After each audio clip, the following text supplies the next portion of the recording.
जब हजरत नूह अल्लाह के हुक्म से कश्ती बना रहे थे, हर रोज एक बूढ़ी मोमिना औरत अपनी छोटी सी घटरी उठाए उनके पास आती। वो कहती, ए अल्लाह के नबी, कश्ती कब रवाना होगी? हजरत नूह मुस्कुराकर फरमाते, अभी देर है, वक्त आने दो। वो औरत वहां बैठी रहती, पूरा दिन इंतजार करती, फिर शाम होते ही घर वापस चली जाती। यह सिलसिला कई दिनों तक चलता रहा। एक दिन हजरत नूह ने उस बूढ़ी औरत से फरमाया, ए बूढ़ी अम्मा, जब जाने का वक्त आएगा तो तुझे बता दिया जाएगा। वो सर झुकाकर चल दी, मगर दिल में यकीन था कि जब कश्ती चलेगी नबी जरूर बुलाएंगे। वक्त गुजरता गया, फिर अल्लाह का अजाब आ गया। जमीन पर तूफान बर्पा हो गया, पानी हर तरफ फैल गया और हजरत नूह की कश्ती रवाना हो गई। लेकिन हजरत नूह उस औरत को बुलाना भूल गए। जाहिरी तौर पर ऐसा ही हुआ। तूफान थम गया, समंदर की लहरें रुक गईं। कुछ वक्त बाद हजरत नूह के दिल में ख्याल आया कि चलो उस शहर को देखा जाए जहां से सब कुछ शुरू हुआ था।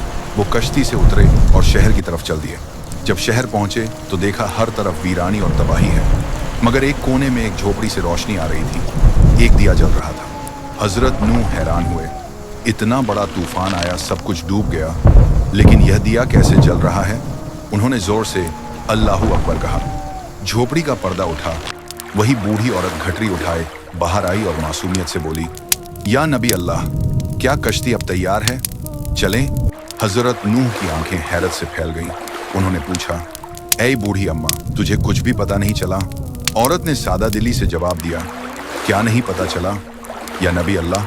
हजरत नूह बोले, इतना बड़ा तूफान आया, दुनिया डूब गई, बारिशें बरसीं, लोगों पर अजाब आया और तुझे कुछ खबर नहीं?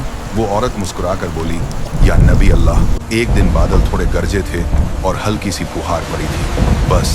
हजरत नूह ने आसमान की तरफ देखकर फरमाया, ए मेरे रब, यह क्या मौजिज़ा है?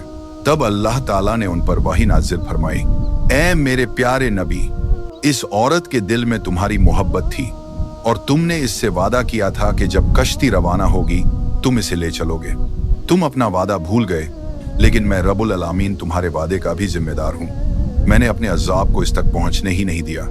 इसे एहसास तक नहीं हुआ कि कैसा अजाब आया और कब चला गया।